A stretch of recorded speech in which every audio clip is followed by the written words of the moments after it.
What's up, Weirdos? I'm Chris Weir, and it's time for another episode of Chris Weir Answers. And today I answer the question, is local SEO and Google Maps still important in 2019? So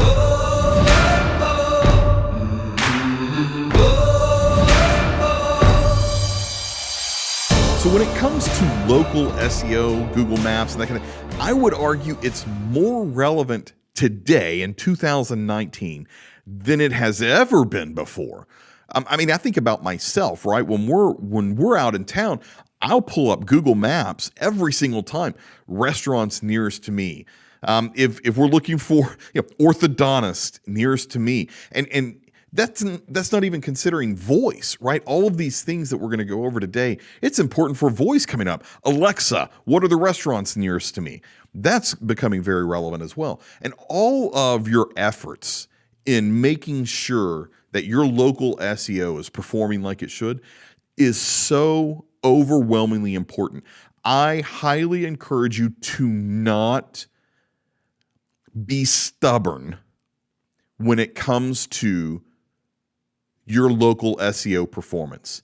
You really need to put an effort into making sure that your local SEO, your Google Map listings, all this kind of stuff is performing like it should. And if it isn't, you need to get some help. Seriously, you need to get an agency involved. You need to get an expert working on these things. 44% of all clicks on a Google search are on the maps or the top 3 of the map results. Almost half of all clicks on a Google search are in the map section, which is all local SEO. 70% of mobile users use the click to call. They'll click the button on your website that automatically calls, or the button on your listing to automatically go to your phone, right? 70%. You cannot ignore this. You cannot be stubborn on those stats.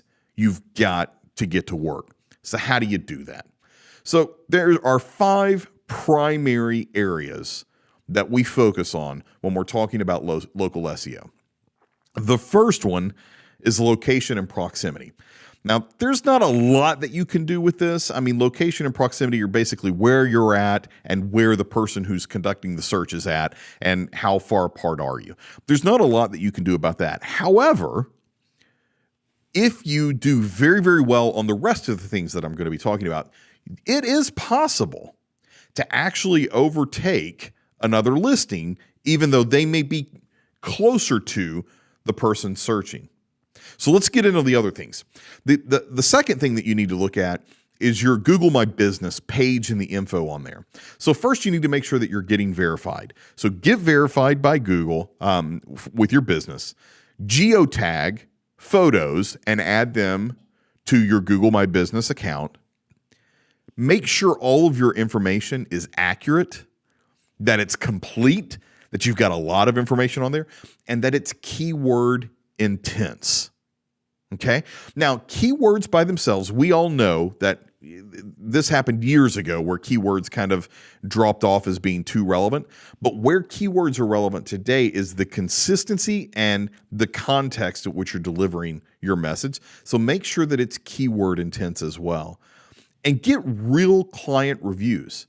Now, while a client review isn't actually going to help you with SEO results and rankings or anything like that, but it will help when they open up your listing and it gets them to actually click. The more stars that you have, they're actually going to be more willing to click on your listing. So get real client reviews. Don't try to fake it. Don't try to play that game. It's not going to work anyway. So get real clients to review on your listings, and that will help you get more and more clicks. The next thing you want to focus on is your website. Number one, your website needs to be very mobile friendly. Your listings are going somewhere, right? They're going to go to your website. You need to make sure that it's mobile friendly. That is actually relevant in rankings today, is the fact that your website is mobile friendly. So make sure that it's responsive, or however it's designed, make sure that it's mobile friendly. embed a Google Maps on a Google map on your homepage down at the bottom. Like if you're showing where your location is at, embed a Google map on your homepage. Again, be keyword intense in all the descriptions and the content, and make sure the keyword intensity matches the keyword intensity on your Google My Business page. Again, that's where that contextual conversation starts taking place, where, and not just contextual, but also consistency among your content. So make sure those keywords match across all your different platforms, and have a blog. Make sure that you're updating that blog, updating the blog consistently, frequently. That's the word I'm trying to get out. And that way you're updating content constantly. Your site gets re-indexed, and all that kind of good stuff. So make sure you're doing those things. The next thing that you want to pay attention to are all the directories that are out there.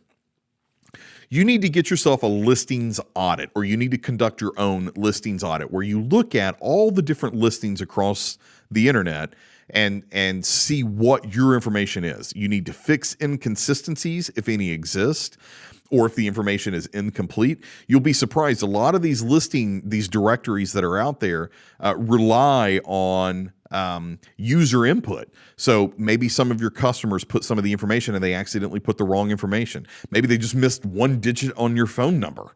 That is a negative impact on your business. So you want to make sure you get in there, identify all of those, because there's quite a few that are out there, and make sure you fix all the inconsistencies, or if there's any incomplete information, that you fill all of that in. And then also look at the ones that you're missing. Most of these directories are free anyway. So look and see. If you're not on some of these things, build more listings, build up how many listings that you actually have, and get on some of these sites. I'm not saying go spend a ton of money on it, but look, I mean, it's certainly worth the time and the effort to get all of those updated and correct. So make sure you're checking all the directories as well. And then finally, the last thing, very relevant to SEO, is your contextual content campaign. Your articles, your infographics, your videos, your podcast, your social media engagement, all of these different things, right? And distributing those across your website, your social media channels, websites like Medium for your articles, your blog, all of these different things for your contextual content campaign. And we've talked about content campaigns quite a bit on previous episodes, so I encourage you to go back and look at those. Actually, you can look at Monday. I talked this past Monday. I actually talked about how I create my content and how I can create so much content contextually. So be sure you check out Monday's Chris Weir Answers to learn how I do my content. And that's the type of thing that you need to be doing for your business right now. Do not ignore. Don't be stubborn with local SEO. I'm telling you, it is an incredibly important thing that you need to be very, very good at with your business.